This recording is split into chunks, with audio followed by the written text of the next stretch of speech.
Thank you so much for joining in this afternoon. Really happy to have all of you here. And of course, with the messages coming through, I see there is a lot of energy that you come with, which is amazing, especially for a Wednesday afternoon, right? Midweek. Perfect. Okay, so quickly, my name is Vivek Pal. I'm a soft skills and leadership skills trainer. I have been in this space for around 15 years now, worked with multiple organizations in different capacities. And of course, currently I consult SkillUpRight as a learning consultant, right? Uh, Also on personal front, I love traveling. I'm a biker. I'm a certified scuba diver. I also have a farm, so I'm also into farming. So there's quite a lot that I try to implement from everything that I've learned in terms of soft skills and leadership skills all across these platforms that I work on. So that's briefly about me. Very happy to be here talking to all of you. I know you will not be able to unmute yourself and use the mic, but do send your questions and messages in the chat window. We'll keep it active, and that's the best way to engage with each other. I see a question from Raman. Will you share the PPT and recordings of this session? Vinod, would you want to put a message in terms of answer to that question, right? I think that'd be great. Perfect. So, welcome to this session on understanding effective communication and its importance. Now, first of all, I would like to start by saying communication skills, something which is so commonly asked for, something that all of us aim to continue to improve, right? But yes, I would like to ask you, what is communication skills according to you? And uh, how do you want to improve it? Maybe a couple of points in the chat window would be great to answer that question. What are you looking forward to when it comes to communication skills?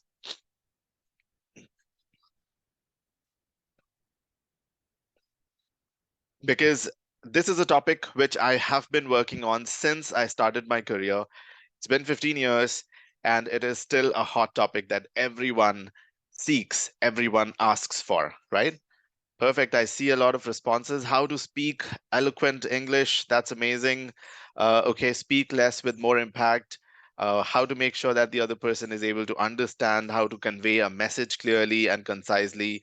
Brilliant. Absolutely. That's what effective communication is all about. Pronunciation has to be clear. How to use filler words, how not to use filler words is what I would like to say. Vocabulary, such a big ticket item when it comes to communication, right? Perfect. Now, I see that a lot of responses that you have given to me are to do with language skills as well, right? So I would like to clarify this right at the beginning. When it comes to communication skills, how you really talk, right? And how language plays a part of this, your proficiency in a particular language plays a part in your communication, effective communication. They go hand in hand. But if we have to individually pick the topics, they are huge, right? There are so many different details, so many subtopics, so many titles, so many things that you can cover under each of these, that it does take some time to really improve. It's not something that you can improve overnight, right? Perfect. Now, let's talk about English for a quick moment, right? How many of us come from an education background which was not English medium?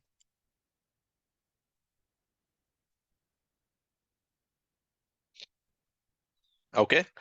Thank you for being honestly answering that question. And that's amazing, right?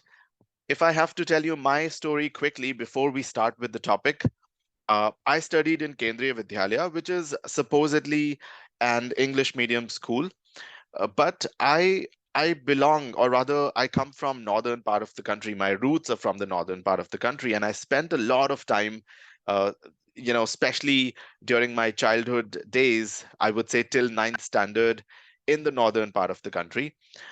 And the communication between teachers, students primarily happened in Hindi. Only when I moved to Mysore in Karnataka during my college. In fact, I moved there in 12th grade, which is not the right thing to do in your board year. But yes, that's when I moved to Mysore.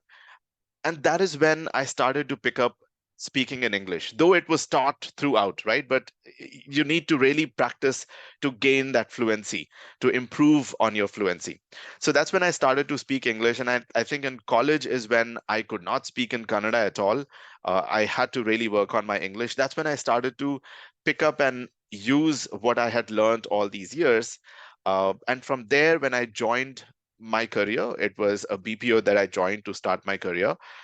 That is when I really, really got to practice it, improve upon it, and was able to pick up to a level where I was a voice and accent coach for quite some time, and I still do those trainings, right? So what I'm trying to say is that we do not come from, a lot of us do not come from a background where English is used as a day-to-day spoken or written language, right? We do write our examinations in English, but especially when it comes to speaking fluently, it is not something which you get in the environment that you have studied in, right? For majority of us.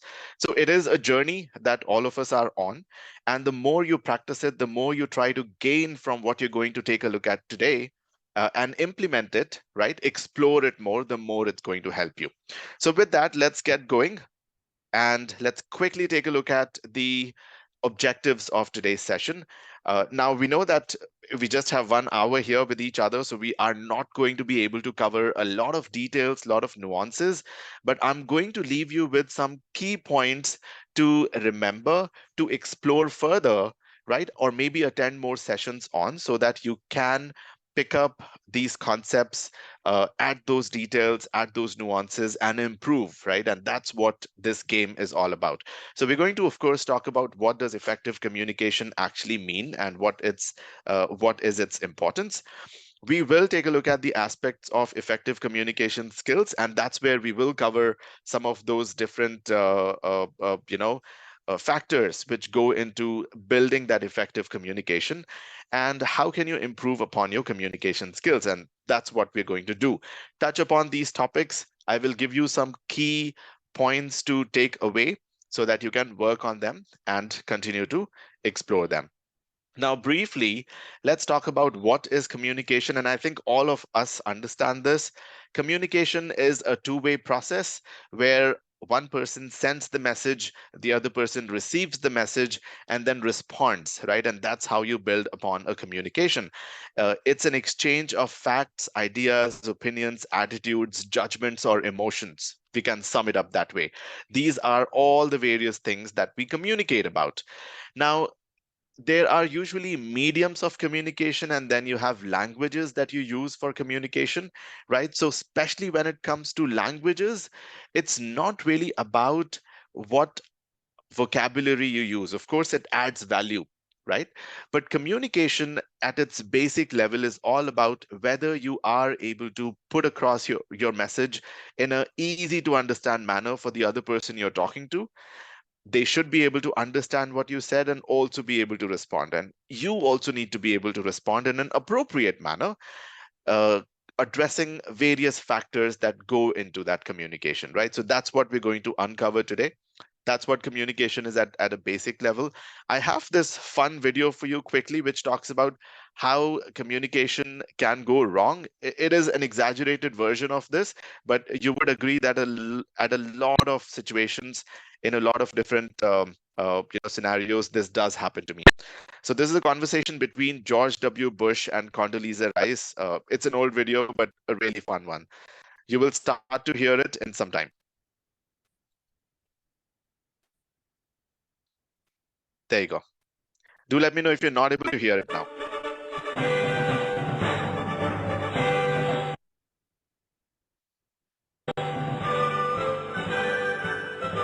I hope it's audible.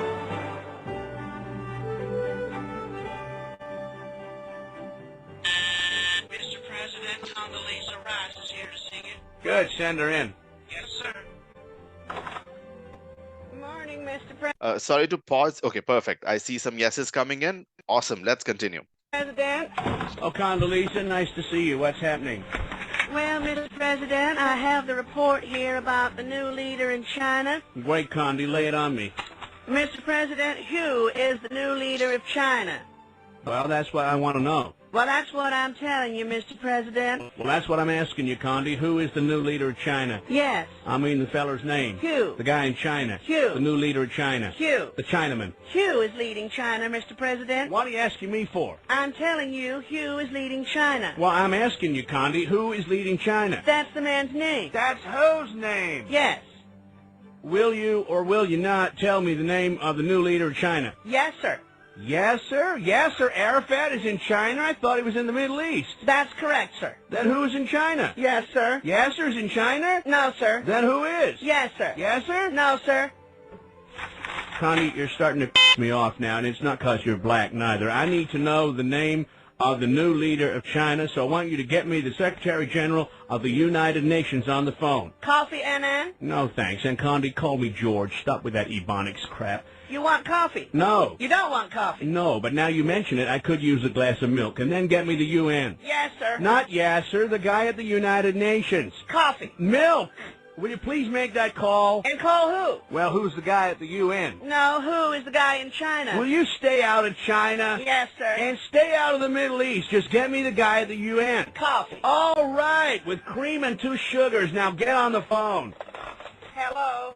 Rice here. Rice, good idea. And get a couple of egg rolls, too, Condi. Maybe we should send some to the guy in China and the Middle East. Can you get Chinese food in the Middle East? I don't know. All right. So, of course, it's an exaggerated version made for entertainment purposes, but I'm sure all of you would agree this does happen to us.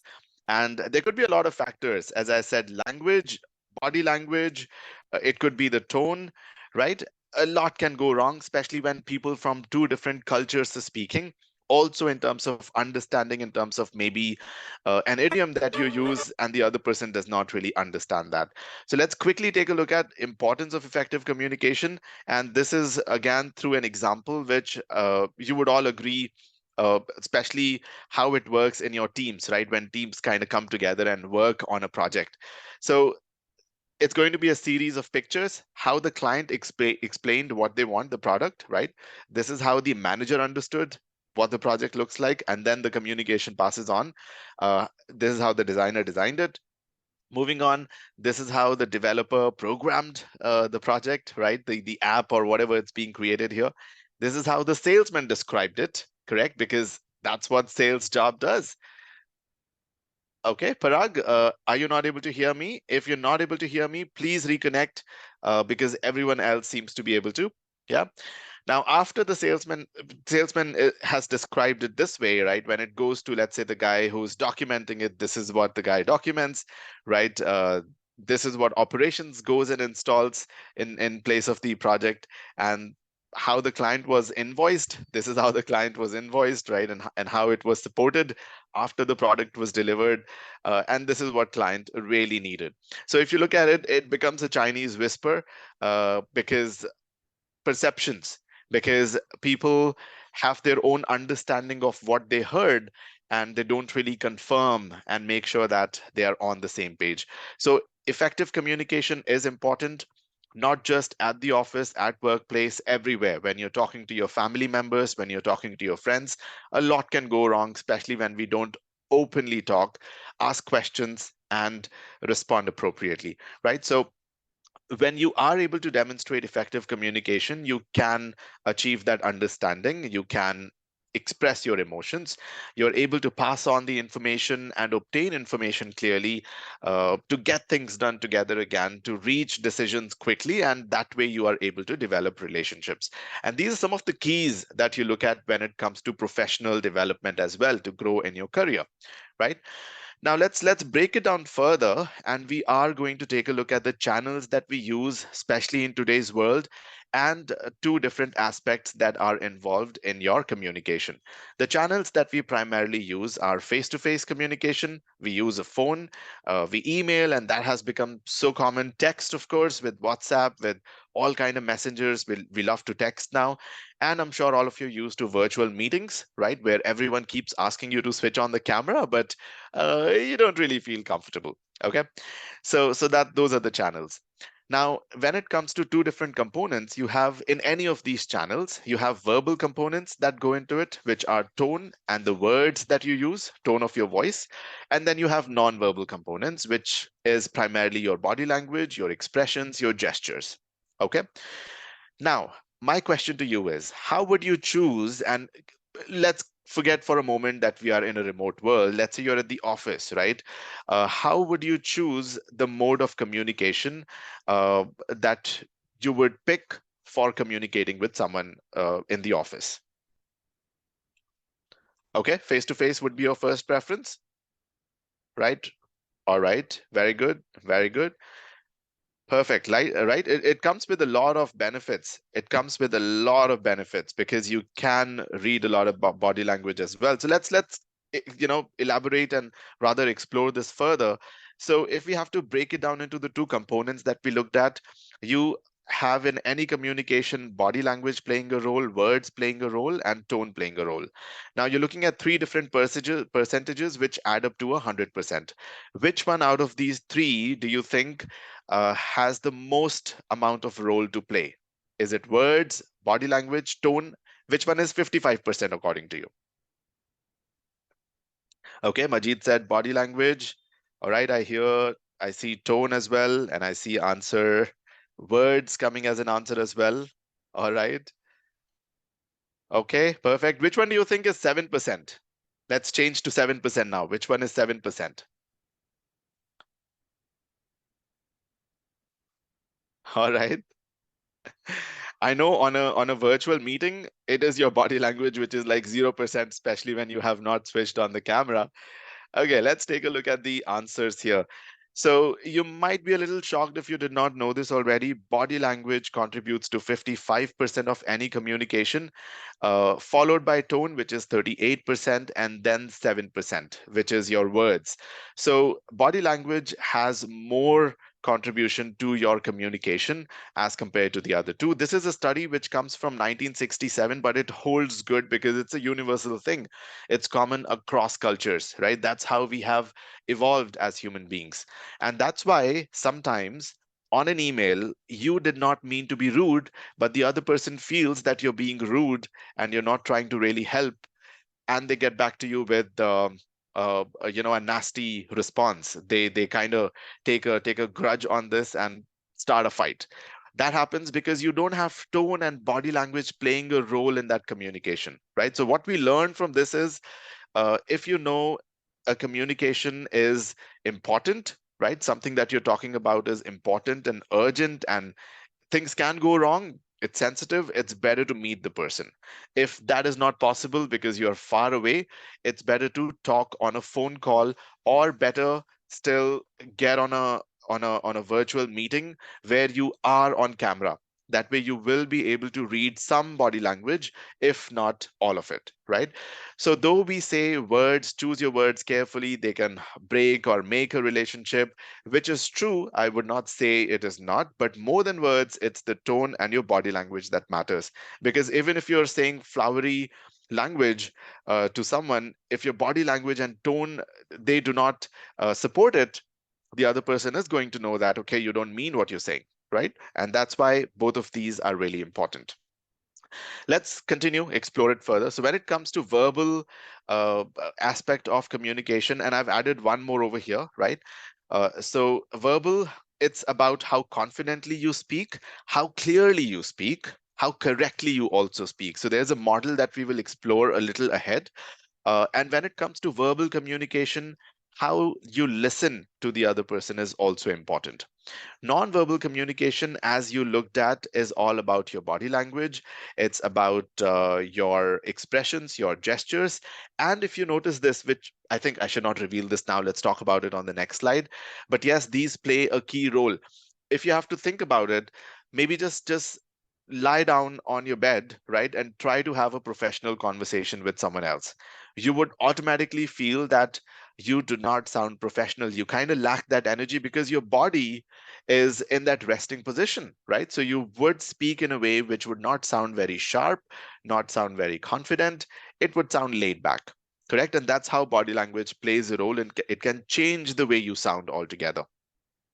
Written communication, very common nowadays. Of course, emails, other than emails, it's the reports, the texts that we send out, the documents which are written, right? And I think especially when it comes to messaging, there is a lot that can go wrong because of the short forms that we have started to use, right? So it's all the more important to understand written communication and how effective we can make it.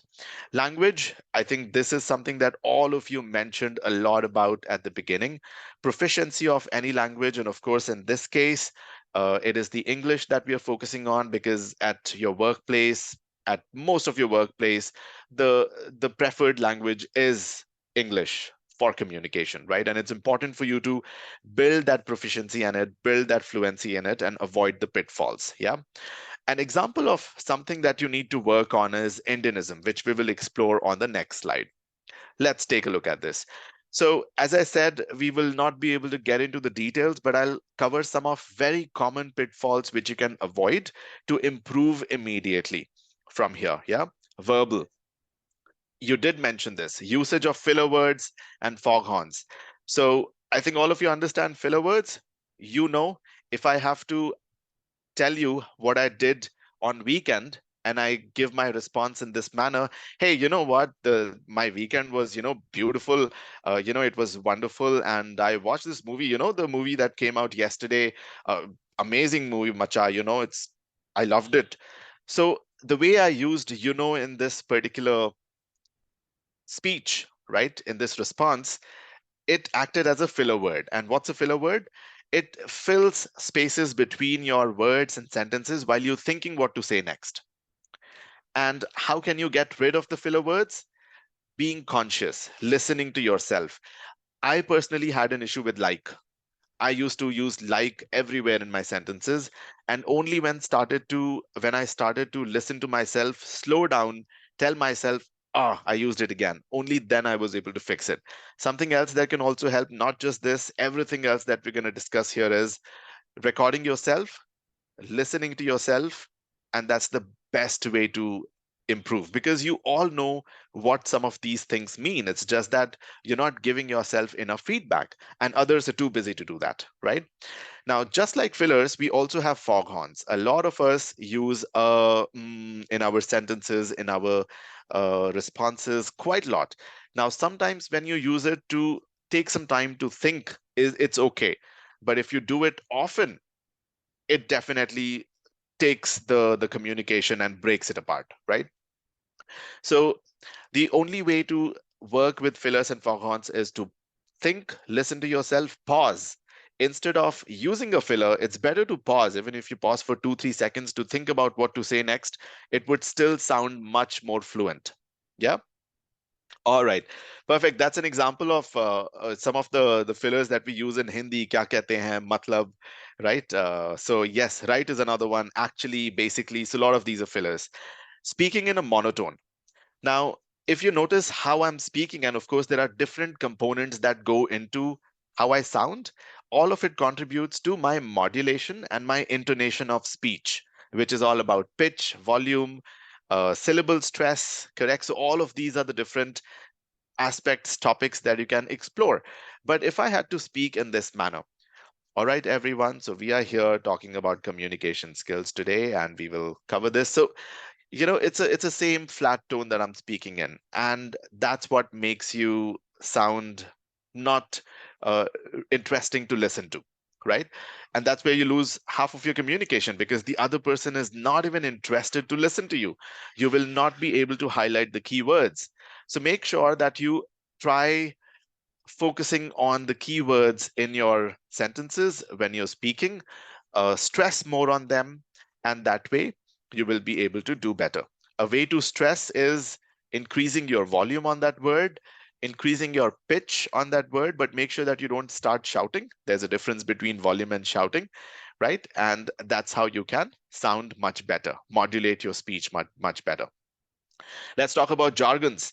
So jargons could be many things. It could be acronyms. It could be, let's say, idioms that we use, which the other person might not be aware of. So if I have to say, hey, BTW, right? Let's say I'm sending you a message. It's a low hanging fruit. Maybe all of you most of you might be, some of you might not be aware of what a low hanging fruit means. Some of you might not know what does BTW mean, right? And that's how these words act like jargon, where the other person would keep wondering what you said. So an important aspect of communication is how simple you make it for the other person to understand. If you already know the other person has that technical knowledge, then it's okay to use the jargons. But if you're speaking with someone for the first time, it's better to either do a little bit of homework with them or speak simple language, right? Okay, let's go ahead. Let's focus on some non-verbal pitfalls. Body posture and facial expressions. As I said, if you are sitting in a chair laid back, you will definitely sound laid back. So for you to sound positive, for you to sound you know interesting, right, and be able to modulate it clearly, confident, you need to work on the posture. The same goes for when you are standing. But yes, if you're not having a communication which has high stakes, it's okay to lay back. Let's say you're talking to your friends, you don't really have to be attentive all the time. Let's talk about eye contact. How many of us face this challenge of meeting the other person in the eye? There is always this dilemma that we have. Am I looking into the eyes of the other person a lot, or I'm not looking into their eyes at all? It is a common issue, right? It happens to all of us. So you can follow a rule. Um, you can, first of all, when the other person is talking, it's good to look into their eyes. But then maybe after 10, 15 seconds, if you feel, okay, quite long, maybe take your gaze away for a second, right? But not for too long. And don't look distracted. This way, you will be able to keep coming back and also not feel tired of looking into the other person's eyes, right? And also smile. That that supports your looking, you looking into the other person's eyes. And if you try it out with me, right? Let's say you have to say something to someone. uh, can you please do this for me, right? If you say this without smiling, it has a certain tone to it. But the moment you start to smile and say it, can you please do this for me, right? So the moment you smile, you would automatically feel that you sound more pleasant. So for you to sound more pleasant, your gestures, smiling, your expressions, they matter a lot, right? So focus on them. And then comes something called non-verbal nods. I know right now all of us are not able to speak on mic today, but how many of us have this habit of letting the other person know that you're listening by saying, okay, yes, uh-huh? Or do we depend more on the Indian nods? We do, or no, right? That does happen, correct? Because we are so used to these nods sometimes that we do not really respond to the other person while speaking to them on a phone call, and that's what becomes challenging. So when it comes to non-verbal communication, make sure that instead of non-verbal nods, you use verbal nods. Say yes, okay, all right, I got that, I see, right? And they are important words to go for. Let's continue. How are we doing so far? Are you guys finding it interesting? Give me a yes, yup, or no. Is some of it new knowledge for some of you? That's good. Makes me happy. Perfect. Let's continue. Let's take a look at written common pitfalls. So there's something called writing and running English, right? This is how we speak. When we speak to someone, it's different because when you're speaking, you are not thinking about your full stops. You're not thinking about commas. You're focusing more on what to stress on, what words to use, and where to pause, right? Of course, your pauses, they represent commas and full stops, but you're not really caring about those full stops and commas. And because you have these pauses, it becomes easy for the other person to understand what you're saying and take your message in smaller chunks. But when you're writing, a lot of times we end up writing how we speak in running English. That's what we mean by writing in running English. And when we do that, your sentences look very long. because you have used a lot of prepositions, you have used a lot of conjunctions to connect different parts, because you're thinking and you're just putting it down on that draft, which does not really help. So when it comes to writing, you need to stay away from this pitfall. Do not just transcribe what you are thinking, the way you are speaking to someone, correct? You need to focus on something called a KISS formula, which is keep it simple and short. So if we have to talk about written communication, make sure your sentences are not longer than 10 to 12 words. If you are able to keep your sentences short like that, I know some of them might not be able to fix in 10 to 12 words, but if most of your sentences are in that range, that's it. It solves the purpose, right? The other person would be able to break down the information, understand your message better. Next important thing, punctuation. How many of us know the rules for all the punctuation marks, colons, semicolon, commas, full stops, exclamation mark? For Ram, that's a very good point. Do not translate from your native tongue, right? So when it comes to written English, it's absolutely important for us to explore punctuation marks. And I'll tell you why, how it can go wrong. And this is like the classic example of how it can go wrong.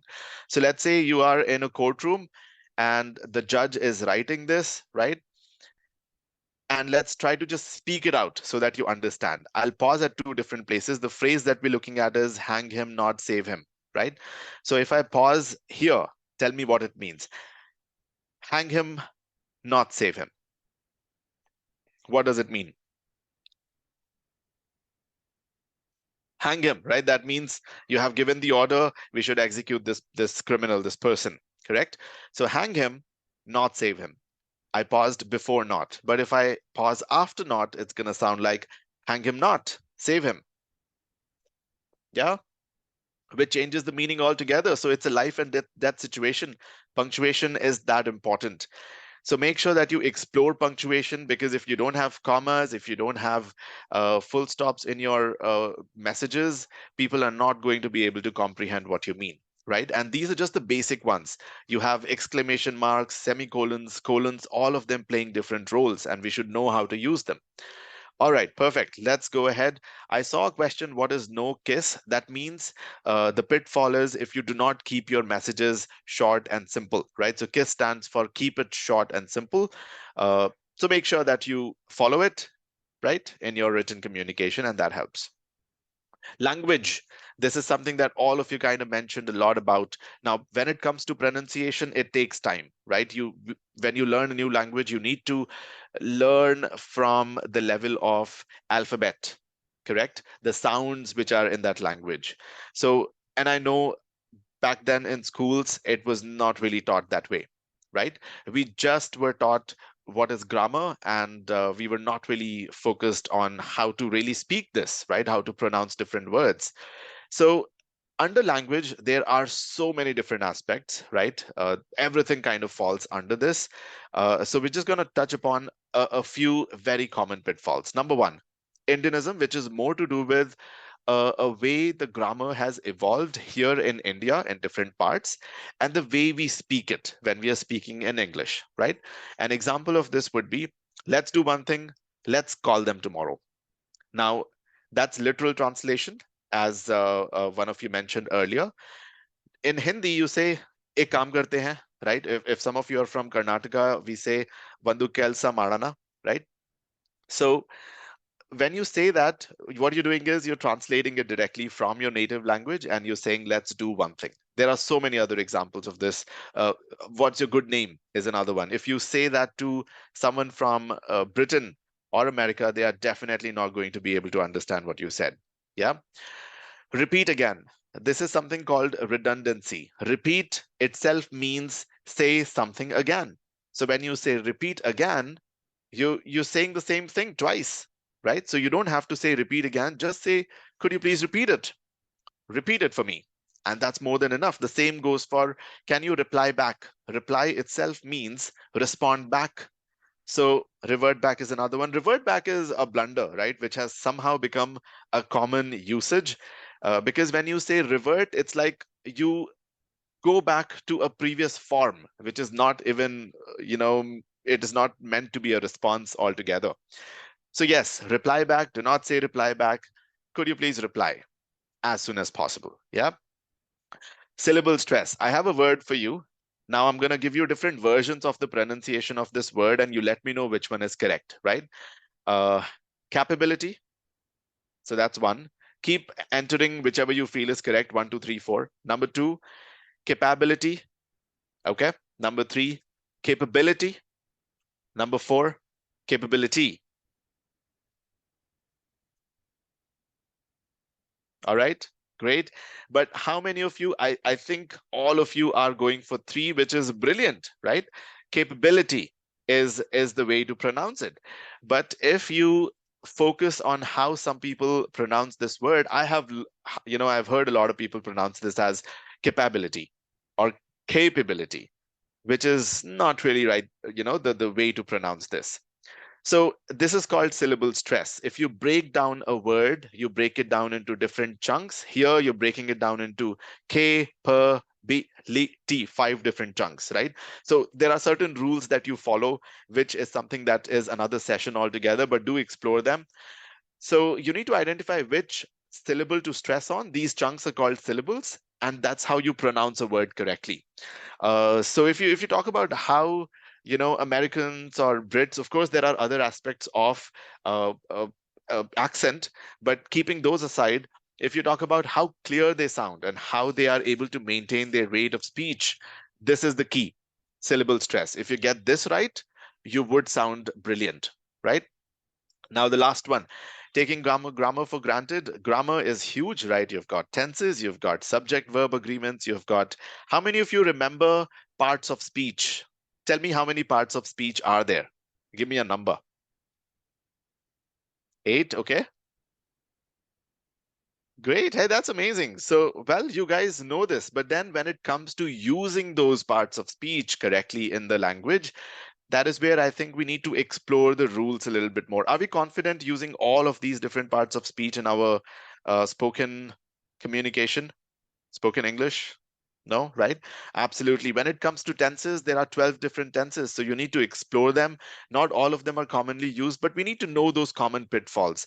Subject verb agreement itself is quite confusing.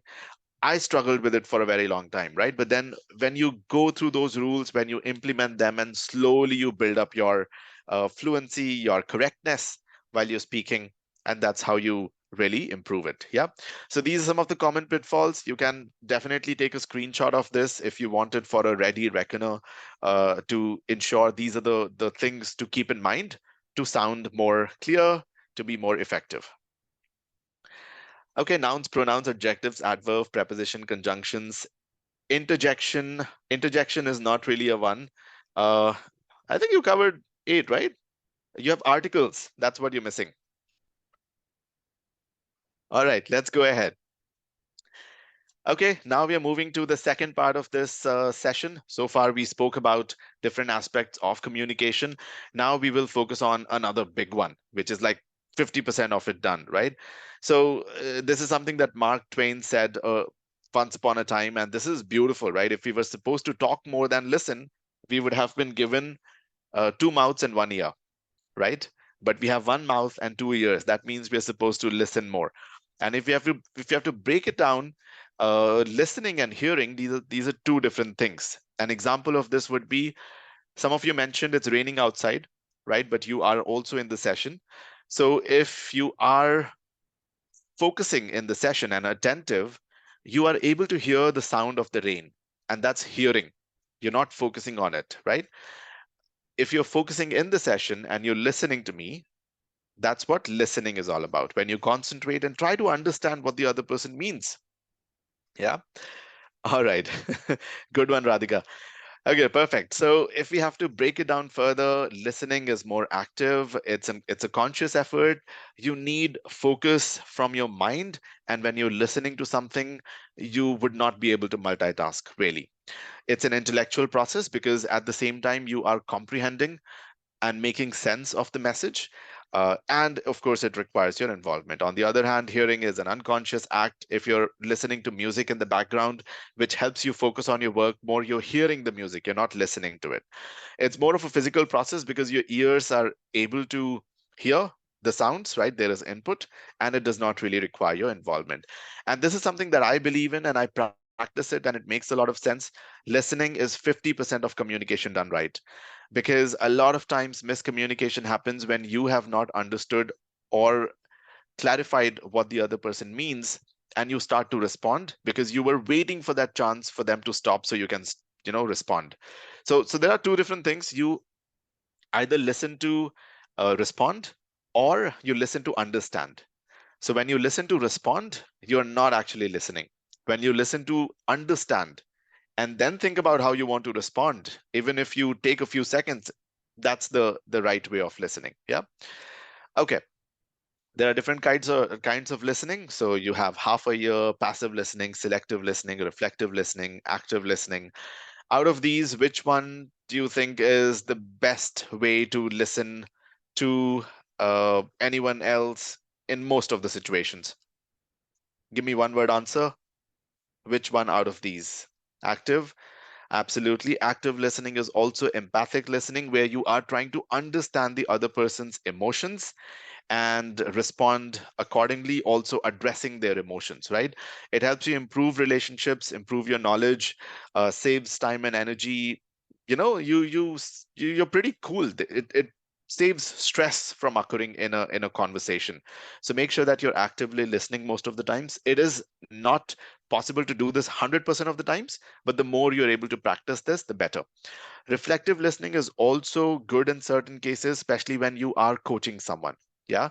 Let's say if some of you are managers, when you're listening to your subordinates, people who report into you, reflective listening really helps you maybe take or give feedback. Yeah.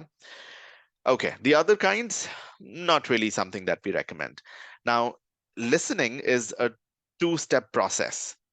You heard what the other person said. You also need to respond now, which is the second half. So there are different ways to respond, different things that you can do to acknowledge. Of course, one is acknowledgements, where you can use verbal nods. Okay, I get it. I see what you mean. Power words, this is when you say things like absolutely, for sure, definitely, right? So these words add a lot of positivity in your communication. Pleasantries, when you say things like, "Hey, I'm happy to hear this." Courtesies, "Thank you, you're welcome, please." How are you doing today? So that's another pleasantry. "Hope you had a wonderful day. Have a great weekend." So all of these different aspects of acknowledgments, they add value to your communication. Asking questions when you don't understand something. "Could you please repeat what you said? Could you explain that a bit? I lost you when you said this," right? So these are some ways to ask questions, understand or get the information that you missed out, and then you can paraphrase. Paraphrasing is repeating what you heard, what you understood from what the other person said, right? It does not have to be a repeat of what they said, otherwise, you will sound like a parrot. But if you repeat it in your own way from your understanding, that will confirm that both of you are on the same page and you got the message right. Because a lot of times communication is misunderstood because of this fact, right? Because the other person does not know how to really frame it. Empathy, this is something that is another session in itself, but when you try to align with other person's emotions, address it before talking about anything else, that is empathy. Things like, "Sorry to hear that," "Hey, congratulations on a promotion," right? So these are empathetic statements addressing the emotions. Okay, moving on. A quick technique that you can remember, take a screenshot of this, which you can use to listen actively, right? Leaps, listen, demonstrate that interest, empathize, that's your next step. If you feel there are emotions involved, empathize, ask questions to seek more information, paraphrase for your understanding, and then summarize what you said and respond with what you have to say. So leaps is something that you can follow. Remember this, and it will help you demonstrate active listening. There's another aspect to make sure that your communication is how you want it, it's effective. So there's something called ABC model of communication. A stands for accuracy, to be specific, to be complete. Make sure the facts that you involve are correct. Brevity is again all about keep it short and simple. The shortest your message is, the better it is. Clarity, make sure that you don't assume, you don't preempt possible questions, you don't listen to respond. You stick to professional and simple language without using any jargons. That's when you will be able to build clarity. Also, fillers, foghorns, ensuring that your sentences are not too long, all of these contribute to clarity. So I have a quick example for you here, and I would like you to quickly tell me how can you reduce this sentence and make it shorter. The subjects that are considered most important by students are those that have been shown to be useful to them after graduation. How can you shorten this?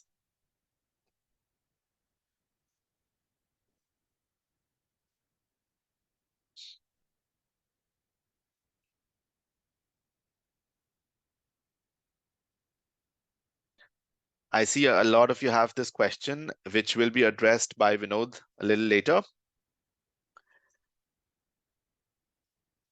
Okay, I don't see any responses that have come in. So let me quickly show you. Now, if you look at it, you can say the same thing in this manner. Students think that the most important subjects will be useful after graduation.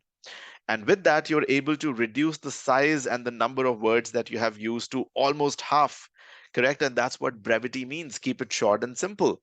It would be very easy to understand what you're saying if you draft it in the second way, right? But the first one is long.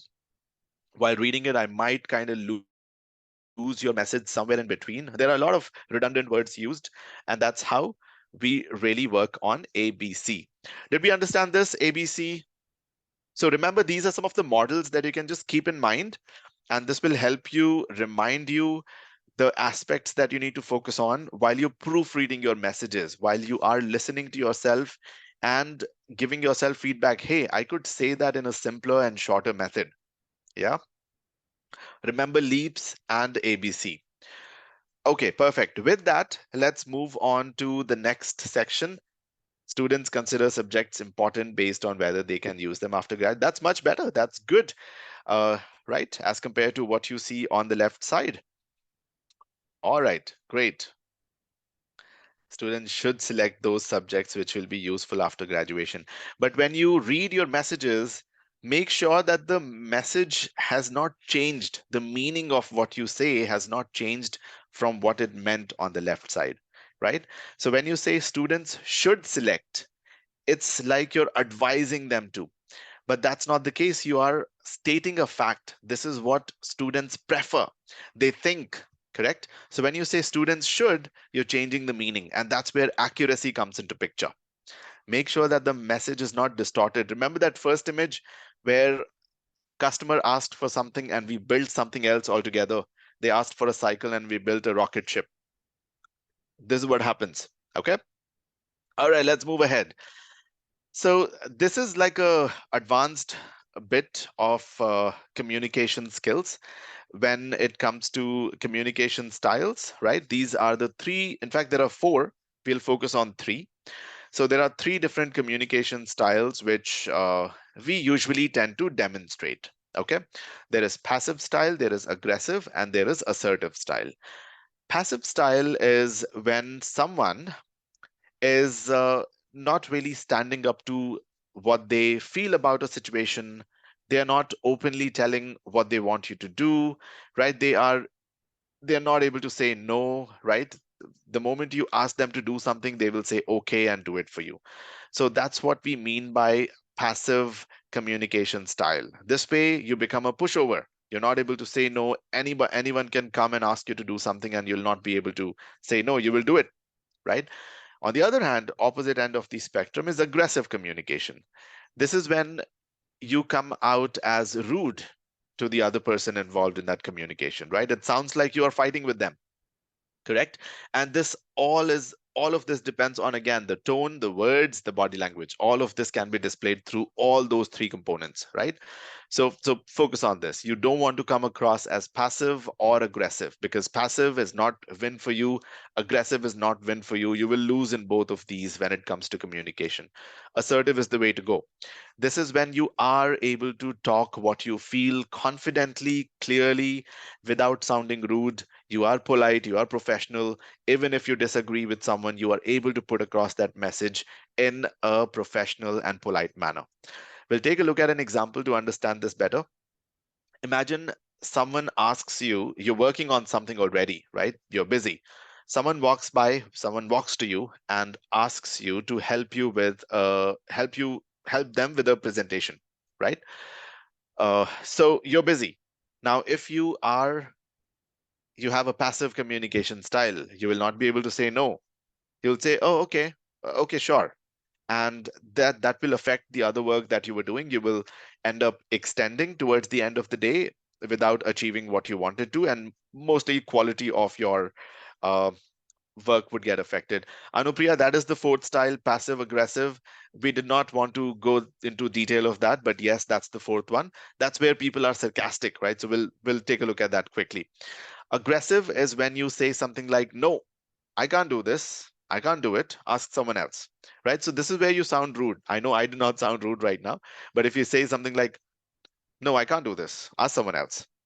So that's when you sound aggressive. It's rude. The other person is definitely going to feel bad, correct?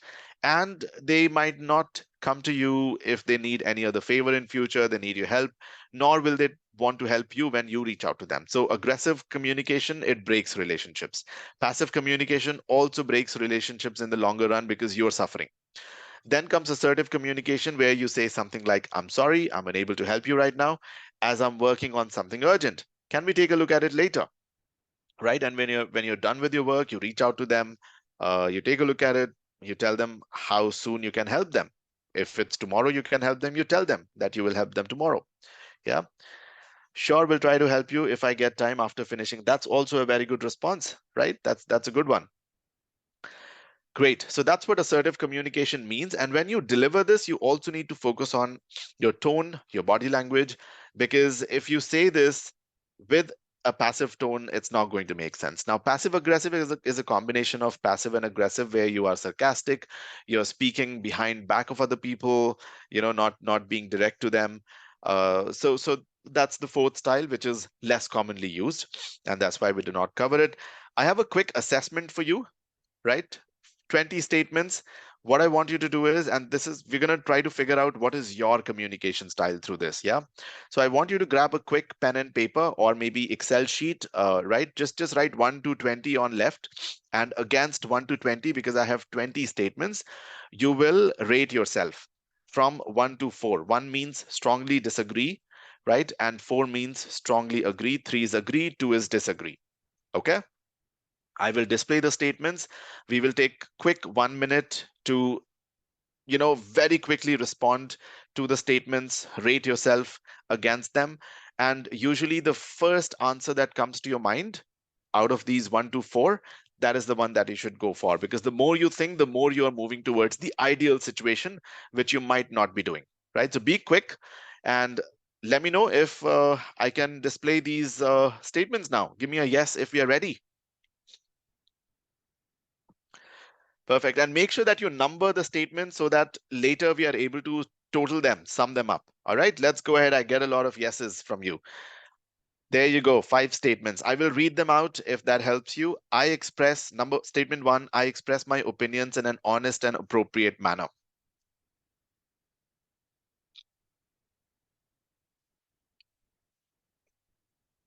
Okay, I think I will refrain from reading them because that might distract some of you. So please go ahead and answer these and give me a yes. In fact, we'll take 30 more seconds to move to the next one, or maybe a minute, yeah?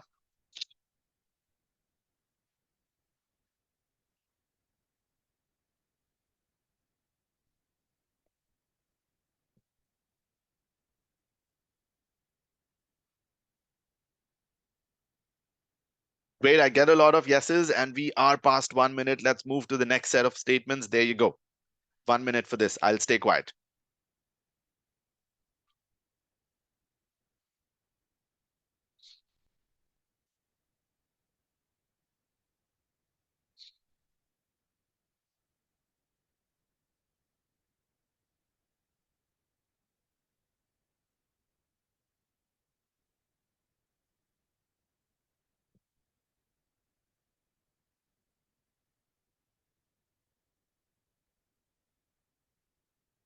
Purva, sorry, given the time that we are left with, we will not be able to go back to it. I will check with Vinod and try to share it with you folks, okay? Moving ahead. Or wait, I think we should give a few seconds on this one, 6 to 10. Sorry, few more seconds.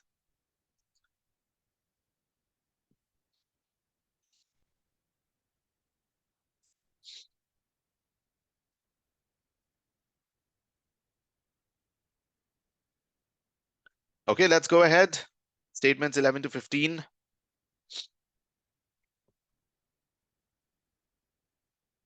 Let's be quick.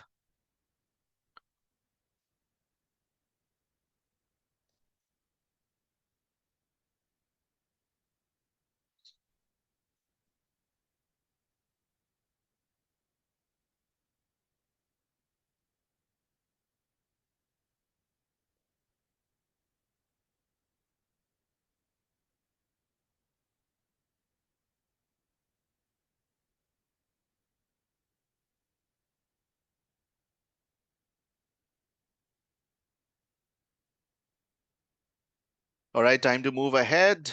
There you go, last set of statements. Let's take 1 minute for this, and then we will take a look at the results.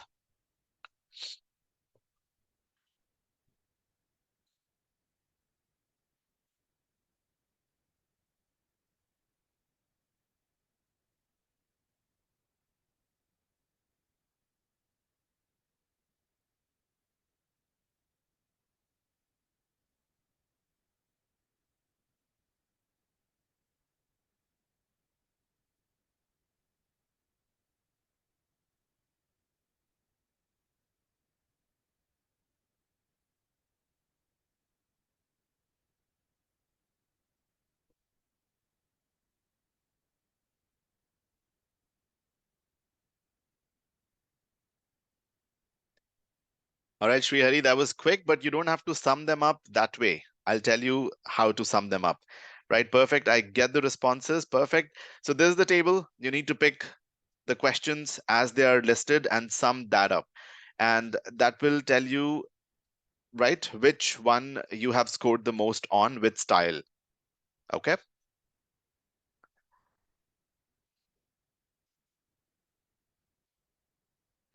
Sorry, folks, I know some of you could not do some statements, but given the time that we're left with, let's quickly sum up what we were able to do, right?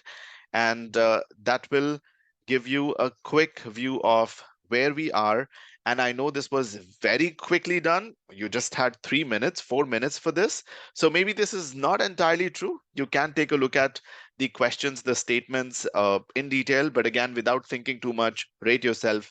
And that will give you a short view, a quick view of where we are, right?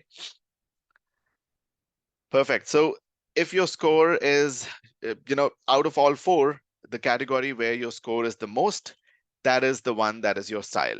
The least, that is the one that is not. So if you are already scoring high in assertive communication, great, maintain that.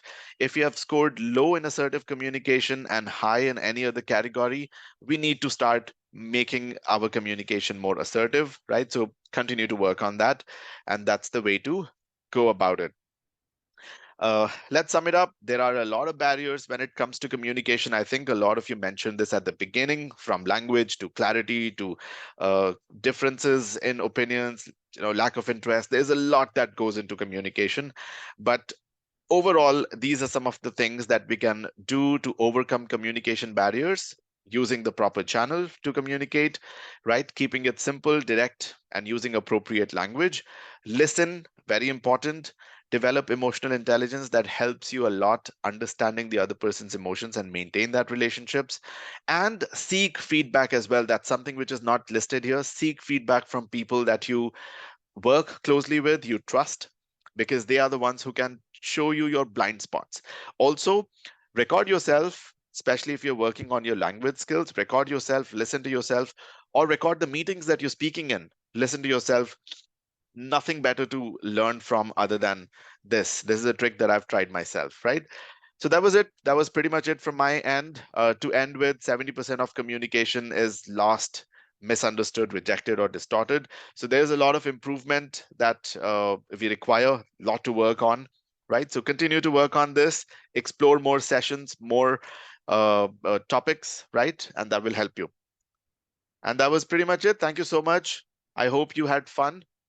I really enjoyed this. Hope to see you sometime soon again. Have a great day and the rest of the week. Bye-bye.